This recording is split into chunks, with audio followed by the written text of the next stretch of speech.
오늘 하나님께서 우리에게 주시는 말씀은 다니엘서 9장 20절에서 23절, 에베소서 3장 14절에서 19절까지 말씀을 우리 드라마 바이블로 낭독될 때 눈으로 함께 따라 읽도록 하겠습니다.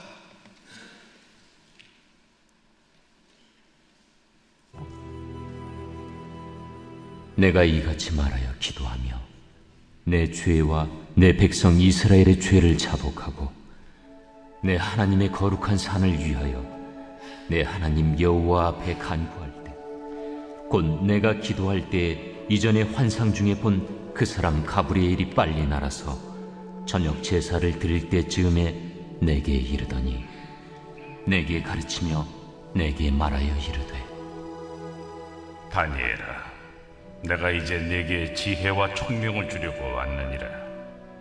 곧 내가 기도를 시작할 즈음에 명령이 내렸으므로 이제 내게 알리러 왔느니라. 너는 크게 은총을 입은 자라. 그런즉 너는 이 일을 생각하고 그 환상을 깨달을지니라.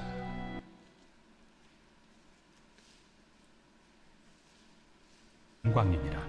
이러므로 내가 하늘과 땅에 있는 각 족속에게 이름을 주신 아버지 앞에 무릎을 꿇고 비노니, 그의 영광의 풍성함을 따라 그의 성령으로 말미암아 너희 속 사람을 능력으로 강건하게 하시오며, 믿음으로 말미암아 그리스도께서 너희 마음에 계시게 하시옵고, 너희가 사랑 가운데서 뿌리가 박히고 터가 굳어져서 능히 모든 성도와 함께 지식에 넘치는 그리스도의 사랑을 알고 그 너비와 길이와 높이와 깊이가 어떠함을 깨달아 하나님의 모든 충만하신 것으로 너희에게 충만하게 하시기를 구하노라. 아멘. 하나님의 말씀입니다. 이 본문 말씀을 가지고 주의 뜻을 알게 하는 기도라는 제목으로 손정훈 담임 목사님 말씀 전하실 때 큰 은혜가 임할 줄로 믿습니다.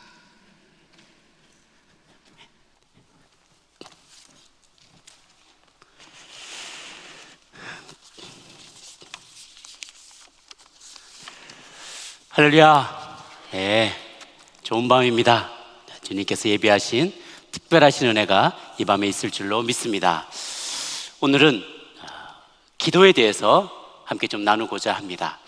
제가 잘해서가 아니라 잘해봤으면 하는 그런 간절한 소원을 담아서 이 말씀을 함께 준비해 보았습니다. 우리가 신자의 삶을 유지시켜주는 중요한 두 축을 꼽으라고 할 때, 하나는 말씀과 또 한 가지는 기도를 꼽죠. 말씀과 기도입니다. 우리가 주님과 더 가까이 나갈 때 오는 영적이고 정신적으로 또한 육체적으로 하나됨을 통해서 주님과 하나됨, 친밀함을 경험하는 게 되는 것, 이것이 말씀을 읽을 때 그리고 기도를 할 때 우리가 경험하게 되는 것입니다. 어찌 보면 기도는 배워야 될 것이기도 하죠. 모르고 기도할 때는 대낮게나 기도해요. 대놓고 기도하고 내가 원하는 대로 기도해요. 누구가 가르쳐주는 사람이 없으니까 그냥 옆에서 보고 저렇게 기도하는 건가 보다 하고 그냥 따라서 기도하는 경우가 참 많이 있는 것 같습니다. 그리고 또 그 기도에 대해서 이렇게 제대로 배울 수 있는 곳들이 이렇게 많지가 않아요.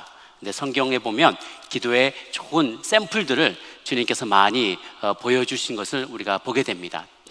기도는 우리가 우리의 당면한 문제를 자신의 힘으로 해결할 수 없음을 겸손히 깨닫고 전능자의 도움을 또한 구하는 것입니다.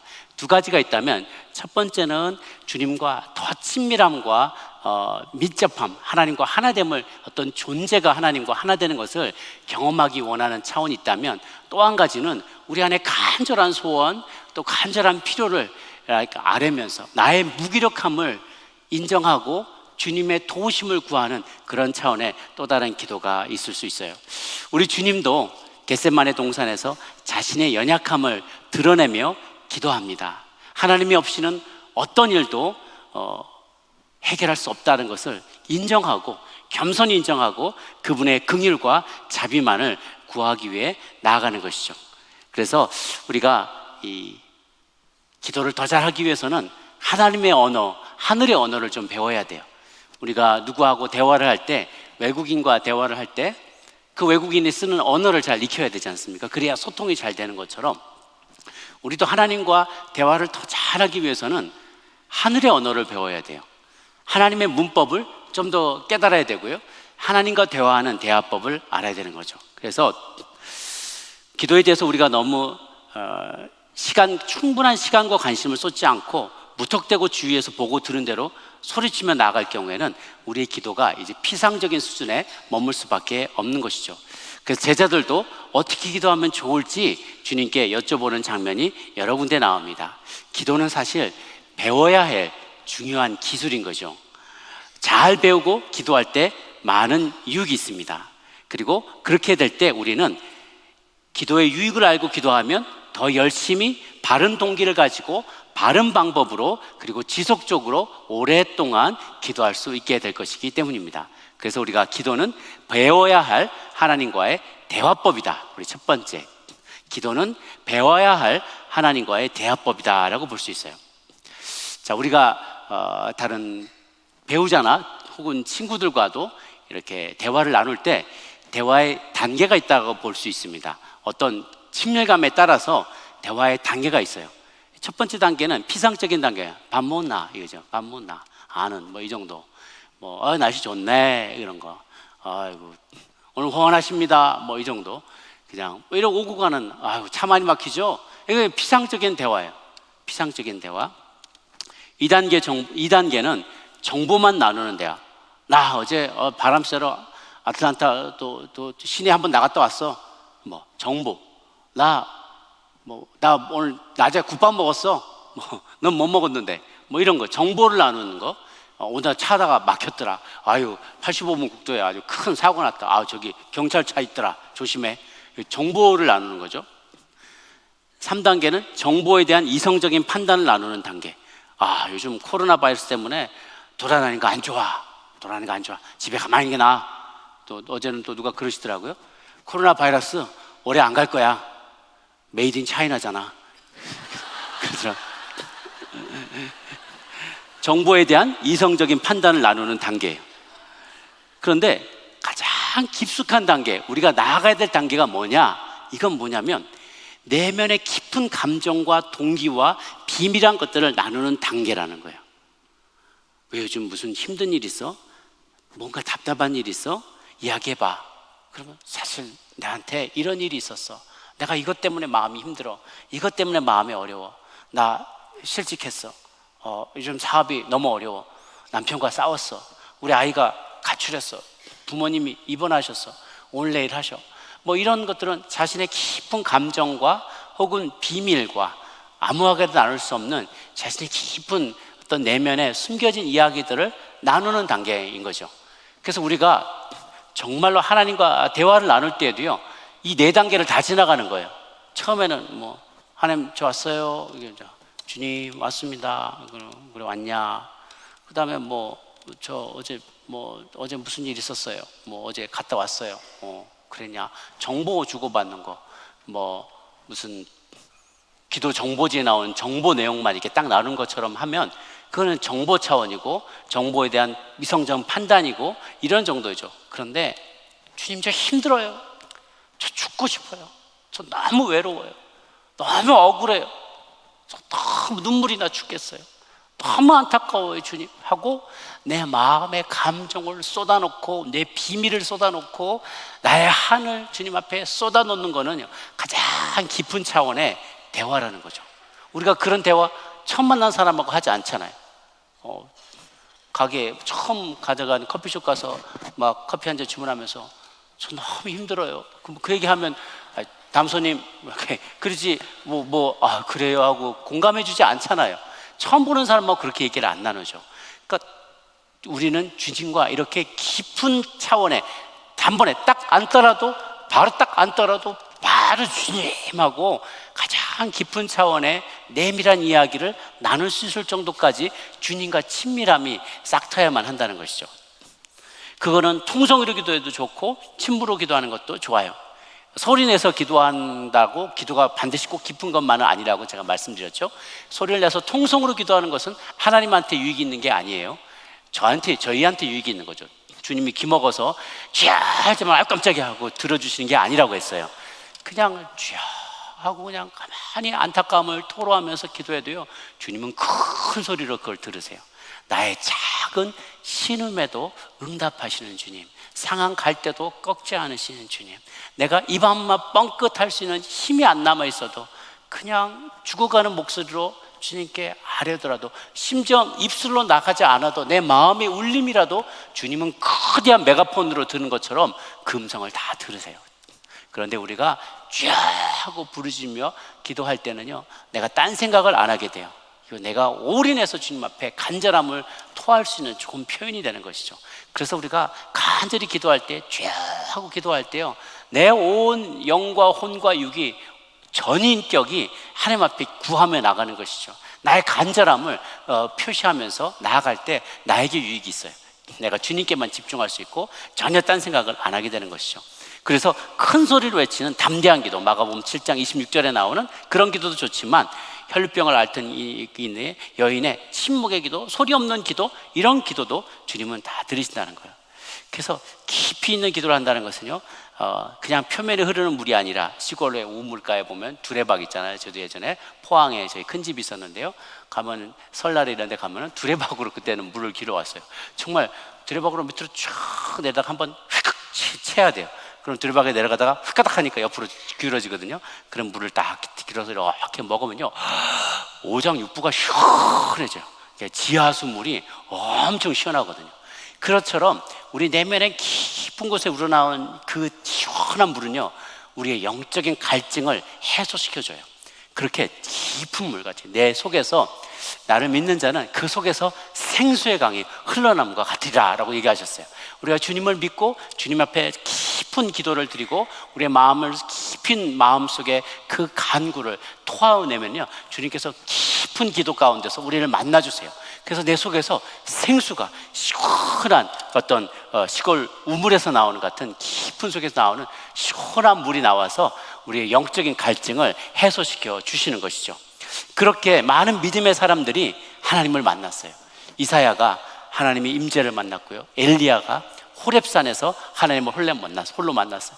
모세는 시내산 꼭대기에서 그 하나님을 만나게 됩니다. 베드로, 야고보, 요한 변화산에서 변화하신 예수님 하나님을 만나게 되었어요. 요한도 그 골짜기에 그가 유배받았던 그 지역 동굴에서, 거기서 살아계신 하나님을 만나게 돼요.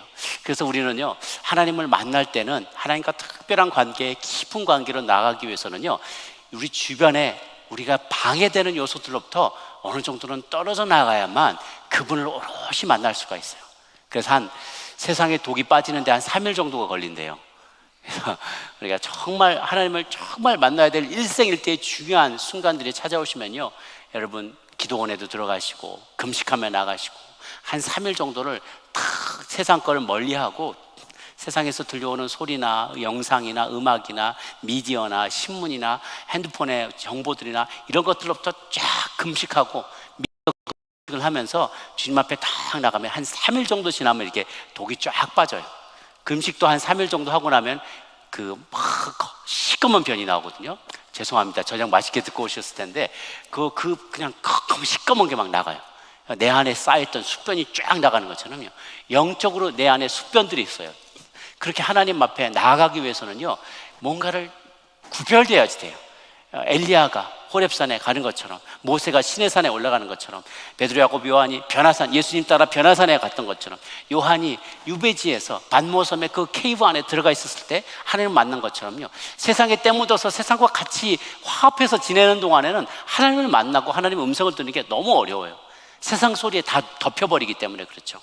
특별한 장소, 특별하게 구별된 시간, 아니면 그것도 좋아요. 아침에 특별히 새벽 예배가 좋은 것은요, 일단 직장에 출근하면 일단 애들이 깨어나기 시작하면 막 밥 줘요, 뭐 라이드 해줘요, 뭐 오늘 뭐 숙제 뭐 빼먹었네, 오늘 피복 입고 가야 되는데 막 애들도 막 난리예요. 그럼 막 정신 하나도 쏙 빠지고 하루를 시작하거든요.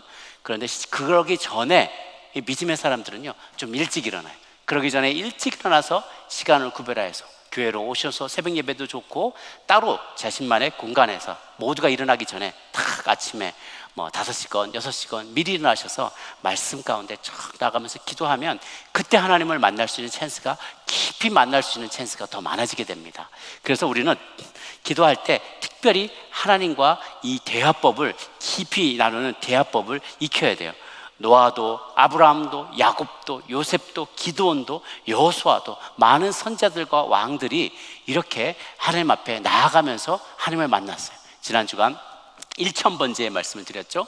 1000번 번제를 드리면서 얼마나 솔로몬이 자신을 비우고 또 비우고 그러겠어요. 1000마리 그냥 안수만 하는 것도 힘들어요. 1000번을 해야 되니까. 내 죄가 이 소에게 이 양에게 다 전가됩니다. 전심을 다해서 기도하고 첫 번째, 자 다음 두 번째, 다음 세 번째 계속 안수하면서 내 죄를 전가시키고 잡는 거잖아요. 1000번을 했으니 암수기도를 1000명을 했다고 생각해 보세요. 죽어나죠. 제 교인들 한 절반을 제가 안수기도 하면서 하면은 얼마나 힘이 들겠어요. 그만큼 나 자신을 드리면서 간절함을 가지고 기도하며 나아갔을 때 우리는 하나님과 깊이 있는 대화, 피상적인 대화가 아니라 깊이 들어가는 기도를 할 수 있게 되는 것이죠. 또한 어떤 기도가 더 깊은 기도를 할 수 있느냐, 어떤 사람의 기도가 깊은 기도를 할 수 있느냐, 언제 우리의 기도가 깊어지는가. 우리의 기도가 믿음과 화합될 때 정말 깊은 기도를 하게 돼요. 기도는 근본적으로 하나님이 거기 계신 것과 그의 뜻대로 구하는 자들의 하나님이 상급을 주신다는 것을 믿는 자에게 하나님이 찾아오신 것이거든요. 그가 계신 것과 그를 찾는 자에게 상 주시심을 믿어야 할지니라. 두 가지, 그분의 존재와 한 가지, 그분의 성품을 믿는 거예요. 그래서 구하는 자가 그분이 일단 계신지 안 계신지도 모르면서 어떻게 구할 수가 있겠어요, 그죠? 그리고 그분이 내가 구하는 자에게 상 주시는 이시라는 걸 내가 믿지 않으면 어떻게 구하겠어요? 그래서 기도는, 진정한 기도, 깊이 있는 기도는요, 믿음과 하나가 돼야 돼요. 믿음을 탑재해야 돼요. 믿음이 그 위에 있어야만 진정한 기도로 하나님 앞에 올려드려질 수 있는 거죠. 그런데 언제 우리의 믿음이 깊어질까? 언제 누군가의 어떤 진정한 친밀한 관계가 형성이 될까? 제가 이렇게 세상사에서 짧은 인생이지만 이렇게 보니까요, 같이 고생한 사람은 전우가 되더라고요. 전우. 그래서 저희가 전쟁을 경험한 세대가 많지가 이제 않으실 텐데요, 전쟁을 경험하신 어르신들은 그때가 얼마나 힘들었는지를 두고두고 얘기하시잖아요. 제 아버님도 제 어머님도 늘 그 얘기를 하시거든요. 제 어머님도 막 쌕쌕이 날아다니고 폭격 피해서 굴로 들어가고 맨날 이모 흉봐요. 이모가, 아버지가 폭격이 막 피해서 그 흙덩이 밑에 싹 들어갔는데 이모가 2살인가 3살인가 돼가지고 아버지를 막 자꾸 잡아 떼더래. 아빠 일어나 그래. 아빠가 왜 나왔더니 자기가 그 안에 기어 들어가더라고요. 폭격을 피하려고 그런다고 그걸 두고 몇십 년 동안 놀리시던데요. 그러면서 어떻게 원산항에서 그 배를 다 출발해서 국제시장인데 부산에 내렸는지, 부산에서 어떻게 할아버지가 좌판을 차리셨는지, 그 할머니가 어떻게 미싱으로 그 정말 삭바느질로 내 자녀를 키우셨는지, 그런 얘기를 늘 하세요. 그러니까 이 4명의 우리 삼촌 그리고 이모들이 얼마나 그렇게 서로가 끈끈한지 몰라요. 막 지금도 계속 몰려다니고 어려운 일 있으면 형제자매들이 그렇게 돕고 그래요. 죽음을 건너온 거거든요. 사선을 건너온 거거든요. 그래서 그때는 그런 얘기를 했대요. 하도 이모가 저 달라고 울고 막 뭐 달라고 앵앵거리고 그러니까 그냥 미군 줘버리자 그랬대. 그때 저기 미군인데 미군 줘버리자. 하도 앵앵거려가지고 그 얘기를 또 가지고 늘 그 얘기를 하세요. 그런데 이 네 분이 얼마나 서로 사이가 좋고 얼마나 서로가 하나 되는지 몰라요. 사선을 같이 넘어왔기 때문에 그래요. 군대에서 제 아버님 월남전 참전하실 때 그런 얘기들을 많이 하세요. 군인들이 처음에 총 쏠 때 누가 똑바로 보는 사람이 아무도 없대요. 똑바로 보고 쏘는 군인이 아무도 없대요. 다 이러고 쏜대요. 이제 이렇게 참모 밑에 들어가지고 이러고 탁 쏜다는 게 아무데나 대놓고 막 쏜다는 거예요. 그런데 그러다가 누가 맞았나 하고 누가 탁 맞고 죽잖아요. 옆에 전우가 하나 딱 죽잖아요. 그럼 눈이 돌아간대요. 전우가 딱 죽으면 퍽 피우리고 쓰러지는 거면 눈이 휘까닥 뒤집힌대요. 그 다음부터는 이놈 자식 내가 가만두라 말이야. 그냥 앞뒤 안 보고 막 달려나가서 쏜다는 거예요. 그 막 서로 말려야 된다. 이거 경험이 많은 선임하사 이런 사람들이 말린다는 거예요. 야, 안 돼. 지금 내려. 참아. 그래서 끌어낸다는 거죠. 그게 이제 피를 나누고 사선을 건넌 이 전우들은 하나가 돼요. 정말. 그 고통을 함께 경험하고 어려움을 함께 경험할 때 특별한 관계가 되는 거죠. 저희도 제가 단기 선교를 이렇게 많이 다녀보니까요, 그 단기 선교를 다녀왔던 사람들은요 정말 끈끈한 하나가 돼요. 특히 고생을 많이 하면 할수록 마을에 가서 장판 하나 깔고 자다가 바퀴벌레 막 위로 올라당기고 막 뭐가 불이 다 꺼지고 뭐 먹을 게 하나도 없어가지고 실수로 음식을 다 안 챙겨가지고 뭐 며칠 동안 뭐 파푸아 같은 데 가서는 사탕수수만 쭉쭉 빨아먹고 고무 긁어다가 그 분말로 끓여서 밥 먹고 막 그러던 고생을 같이 하고 나면요 정말 친밀한 전우가 됩니다.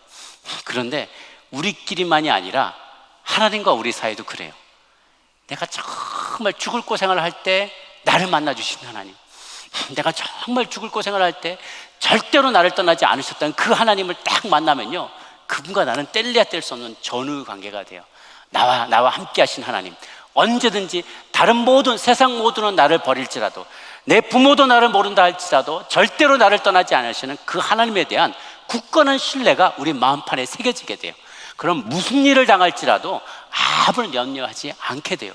심지어 내가 정말 다리 몽댕이가 부러질지라도 그분이 나를 새롭게 하시고 나를 더 걷게 하시고 더 충실하게 하신다는 확신이 있다면요 어떤 어려움에도 그것을 넘어서는 더 크신 하나님의 사랑과 위로와 능력을 보게 될 줄로 믿습니다.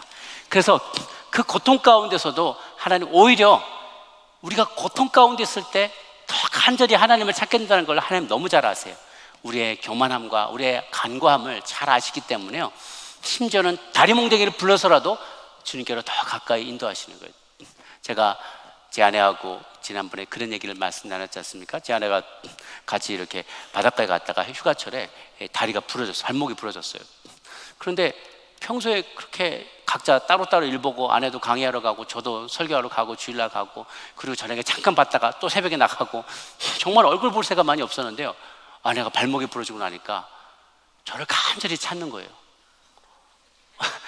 제가 안 태워다 주면 갈 수가 없으니까 제가 휠체어 안 밀어주면 움직일 수가 없으니까 너무 저를 막 애타게 그리워하면서 너무 존경하는 마음 눈빛으로 막 그리운 눈빛으로 나를 바라보는데요 또 저도 아내를 계속 태워다 주고 밀어다 주고 휠체어 접어주고 부축해주고 씻겨주고 막 이러다 보니까요 부부 사이가 너무 친밀해지는 거예요. 그 한 달간이요 한 달간 차로 오고 가고 이렇게 나눴던 대화가 한 3년 4년 나눴던 대화 분량만큼은 다 된 것 같아요. 정말로 그 기간을 계속 고난이 우리를 더 가깝게 했어요. 하나님은 그걸 너무 잘 아세요. 우리 다리 몽댕이가 부러지면 우리가 주님을 더 많이 찬다는 걸 알아요. 제가 양 이야기도 한번 했었죠. 그 양이 어떤 신문 기자가 그랬대잖아요. 어떻게 시골에 이렇게 취재차 나갔는데 어떤 그 목동이 그 양떼가 굉장히 많은데 한 마리는 이렇게 부목을 하고 여기다가 부목을 하고 가만히 이렇게 우리 안에 있더라는 거예요. 그 다른 양떼들은 다 풀어 나갔는데 걔만 이러고 있으니까 와가지고 걔 밥도 먹여주고 풀도 주고 물도 주고 막 그렇게 아주 지극정성을 썼더라는 거예요.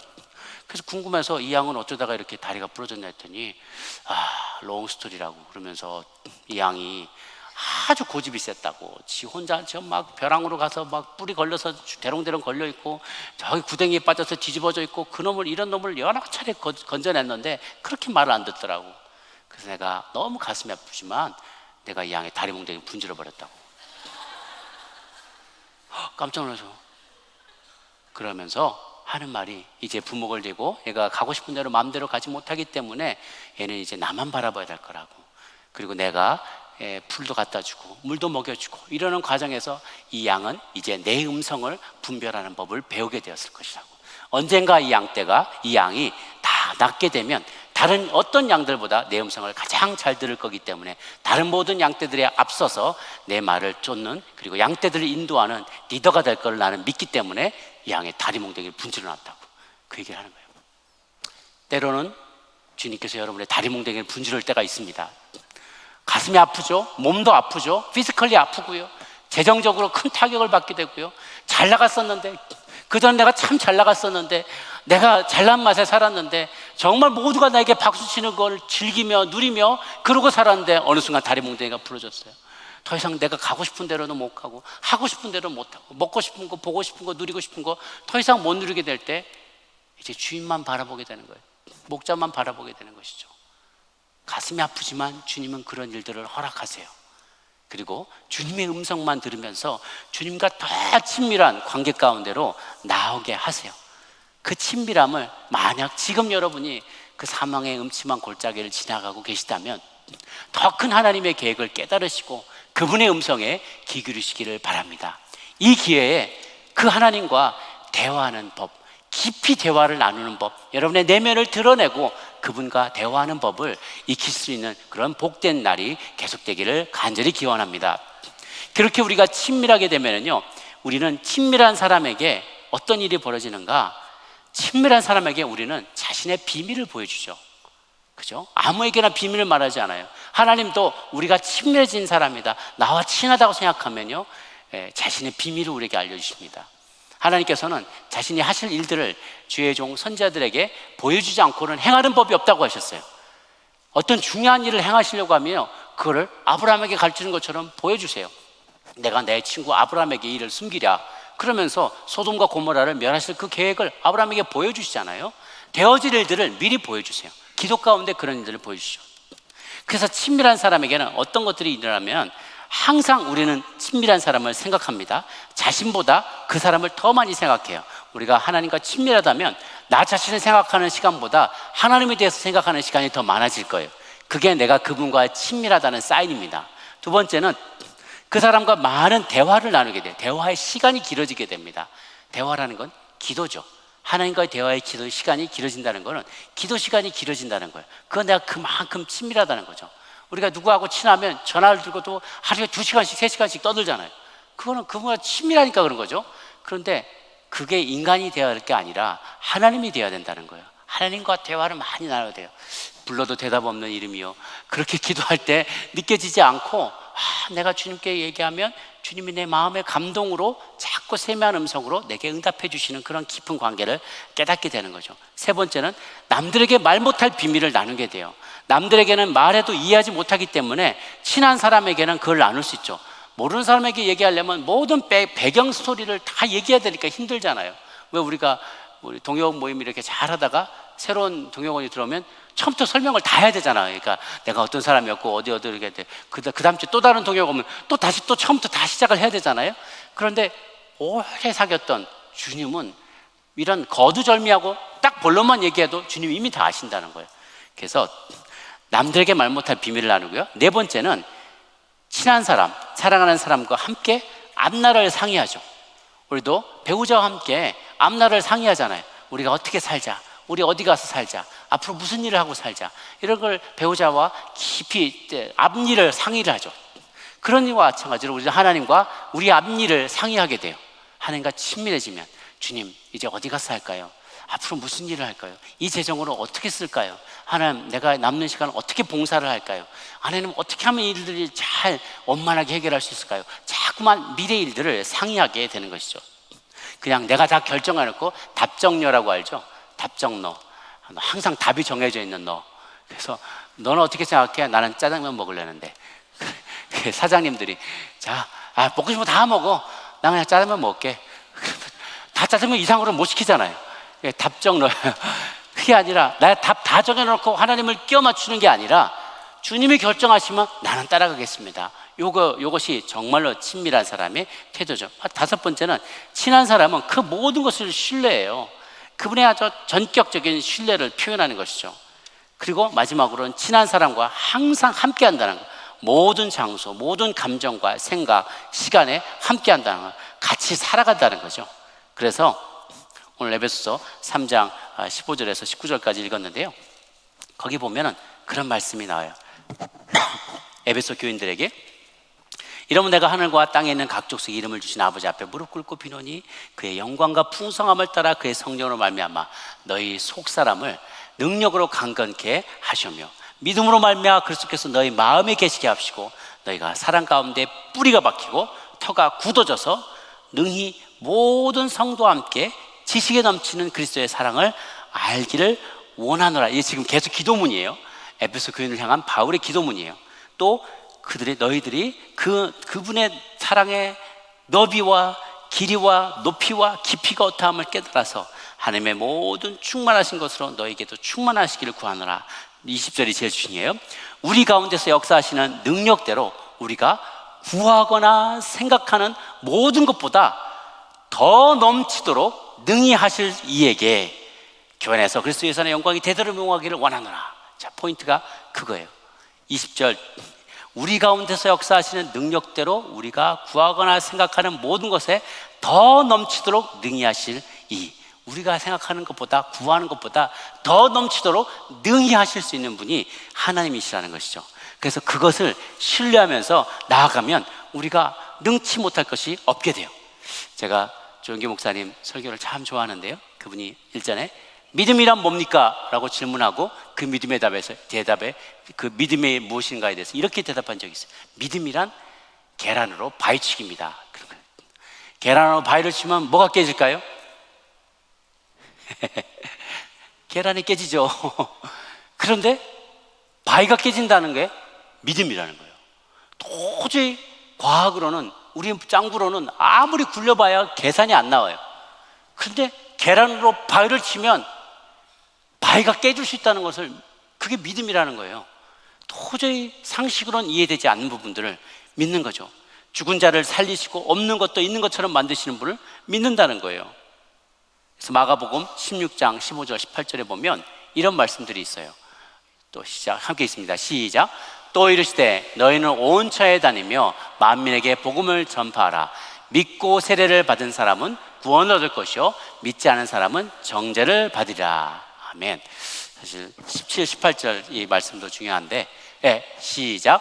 믿는 자들에게는 이런 표적이 따르니 곧 그들이 내 이름으로 귀신을 쫓아내며 새 방언을 말하며 뱀을 집어올리며 무슨 독을 마실지라도 해를 받지 아니하며 병든 사람에게 손을 얹은즉 나으리라 하시더라. 예수님께서 돌아가시기 전에 하셨던 마지막 말씀 중에 속한 말씀들이에요. 믿는 자에게 표적이 따를 것인데 내 이름으로 귀신도 쫓아내고 새 방언을 말하고 뱀도 집어올리고 독을 마셔도 해를 받지 않고 병든 사람에게 손을 얹은즉 나으리라. 이런 일들이, 기적과 같은 일들이 벌어진다는 거죠. 종기 목사님이 당신 간증을 하시는 걸 전에 들은 적이 있어요. 그분 40살 되셨을 때 집에 연락이 왔대요. 여보 빨리 와보라, 큰일 났다고. 아들이 10살 됐을 텐데 애가 죽고 간다고. 무슨 소리냐고 막 달려갔더니 얼굴이 사색이 돼서 드러누워 있는 거예요. 집에 오다가, 애가 학교 오다가, 그때는 번데기를 많이 못해요. 뻔하면 이렇게 종이 이런 꽃갈 같은 데다가 번데기 이렇게 넣어주거든요. 그거 번데기 사 먹었는데 이 번데기가 농약이 아주 중독이 된 번데기를 애들이 먹고서는요, 몇 명은 그 자리에서 죽고 몇 명은 막 실려온 거예요. 그래서 아는 분이 막 다행히 자전거에 실어서 집으로 데리고 왔는데 애가 막 거품을 토하면서 막 아빠 살려줘, 아빠 살려줘 뭐 이러는데 그냥 숨이 껐덕껐덕 넘어가더래요. 그래서 뭐 병원비도 너무 비싸고, 그래서 그래도 간신히 어떻게 의사 선생님 모셔왔는데 진단해보되 이미 늦었다는 거예요. 독이 온몸에 퍼져가지고 어떻게 할 방법이 없다는 거죠. 미안하다고. 그리고 가시는 거예요. 그 어떻게 그냥 링검 하나 꼽아주시고 갔어요. 그럼 어떻게 그냥 아빠 살려줘, 아빠 살려줘. 그런데 자식이 죽어가는 거예요. 아비의 마음이 어떻겠어요. 그러면서 그가 막 간절히 기도를 하는데요, 어떻게 나중에는 기도를 하게 되냐면 그런 마음이 들었대요. 주님 그냥 살려주시면, 그냥 나를 살려만 주시면 내 생명하고 바꿔주세요. 이 아이를 살려만 주시면 그냥 내 생명 가져가 주세요. 나하고 바꿔주세요. 막 그렇게 기도를 하기 시작했다. 근데 1시간 기도해도요, 기도가 올라가다가 떨어지고 올라가다 떨어지고 이 확신이 안 서는 거예요. 그러니까 기도하다가 그냥 뭐 기도하는데 애가 자꾸 쭉 늘어지는 거예요. 막 점점 쭉 늘어지는 거죠. 그러니까 계속 기도하다가요, 마음속에 나 충분히 살았습니다, 주님. 내가 40인데 주님 나 충분히 살았습니다. 그냥 차라리 나를 데려가 주시오. 날 차라리 데려가 주시고 이 아이 살려주십시오. 막 2시간 기도하고 3시간째 주님 간절히 기도하는데요, 믿음이 싹 들어오기 시작하더래요. 마음속에 뻥 뚫린 것 같으면서 하나님이 이 아이를 살려주실 것 같다는 그 마음이 드는 거예요. 그래서 마음이 뻥 뚫리면서 쫙 하고 기도하는데 기도가 마침내 그냥 뚫고, 천장을 뚫고 하늘까지 빡 올라가는 듯한 그런 느낌이 들더라고요. 살았다, 내가 살았다. 그런데 그 순간 아이가 벌떡 일어나더니요, 으악 하는데요, 시커먼 독 같은 게 막 이거를 막 토해내기 시작하는 거예요. 그들이 애가 살아난 거예요. 너무 놀라고 깜짝 놀랐다고. 예수님이 날 살려주셨다고. 예수님이 날 살려줬다는 거예요. 무슨 말이냐. 예수님 여기 계시지 않냐고. 어디 계신데? 그 목사님이 안 보여가지고 그렇지, 감사합니다 그랬다는 거예요. 근데 이 아이가 깨어나서 하는 말이, 제가 너무 고통스러운 가운데 영혼이 이렇게 몸을 떠나더니요, 컴컴한 것을 지나더니 굉장히 밝고 아름다운 곳으로 갔다는 거예요. 거기서 교회 예전에 알고 지내시던 돌아가신 장로님, 권사님들 다 만났다는 거예요. 너 이제 왔냐고. 잘 왔다고. 여기 천국 너무 좋다고. 아버님 잘 계시냐고 그러고 막 그렇게 환영을 하더래요, 성도님들이. 여기 너무 좋겠다 그랬는데 예수님이 안 된다고. 너는 다시 돌아가야 된다 그러더래요. 왜요? 여기가 너무 좋은데. 안 돼. 네 아버지가 너를 안 놓고 계셔. 내 아버지가 너를 꼭 붙잡고 계셔서 너는 돌아가야 돼. 여기가 좋은데. 안 돼. 그래, 너도 돌아가야 돼. 그래서 딱 깨보니까 웩 하고 제가 토하고 있더라는 거예요. 거기가 좋았는데. 아들이 그러는데, 야 끼녀가. 그런데 너무너무 고맙고 반갑고 그러면서 깨닫는 것이, 믿음의 기도가 이런 것이구나. 보이지 않지만 마치 보고 있는 것처럼 포기하지 않고 끝까지 붙잡을 때 하나님께서 그 응답에, 그 기도에 응답하신다는 것을 그분이 깨달으셨다는 거예요.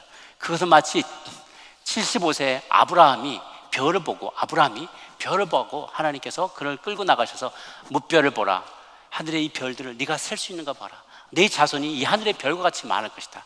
바닷가로 끌고 가서 모래알을 봐라. 셀 수가 있나? 이 바다 아래 모래알 같이 내 자손이 많아질 것이라고 했어요. 아멘하고 받았어요. 그런데 우리의 믿음은 시간이 지나갈수록 희석이 돼요.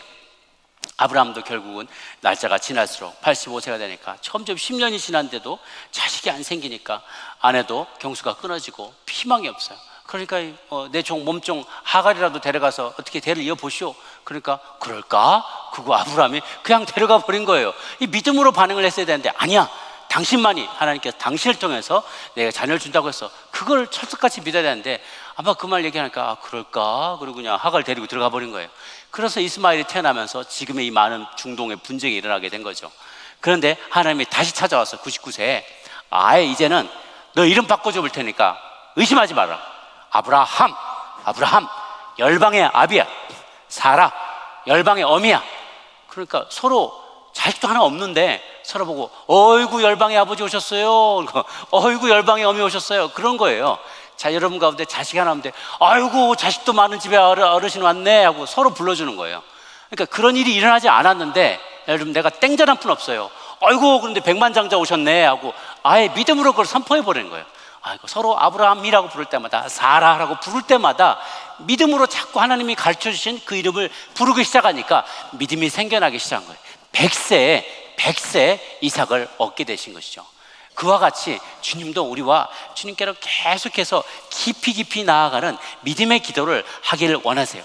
그래서 하나님은 고난 중에 있는 자들이 하나님께 믿음을 가지고 간절히 기도할 때 구하거나 생각하는 모든 것에 더 넘치도록 능히 행하시는 분이심을 우리가 믿어야만 합니다. 다니엘도 고통받는 동족들을 위해서 간절히 기도할 때 가브리엘 천사가 나타나 메시아의 등장과 최후의 심판에 대해서 알려주시며 역사의 비밀을 쫙 펼쳐 보여줬어요. 고통 가운데 있을지라도, 환난 가운데 있을지라도 주님 앞에 간절한 마음으로 나아가서 나 자신만을 위해서가 아니라 고통받는 동족과 이웃과 다른 이들을 품고 더 기도의 장막을 넓히 치고 그것을 가지고 주님 앞에 친밀함을 과시하며 친밀함을 누리면서 주님과 대화를 시도하고 주님을 신뢰하고 구하고 간구하는 것보다 넘치도록 응답하실 그 하나님을 믿고 나아가는 자들에게 하나님은 반드시 응답하시는 줄로 믿습니다. 여러분 가운데 마음에 간절한 소원이 있으십니까? 그 하나님과 피상적인 대화만 나누지 말고, 겉도는 대화 나누지 말고 깊이 있는 곳까지 나아가서 구하는 자들보다, 구하는 것보다, 우리가 생각하는 것보다 더 넘치도록 갚아주실, 행하실 그 하나님을 믿고 나아가심으로 주님 응답을 경험하시는 믿음의 용사들 다들 되시기를 주의 이름으로 축원합니다. 기도하겠습니다.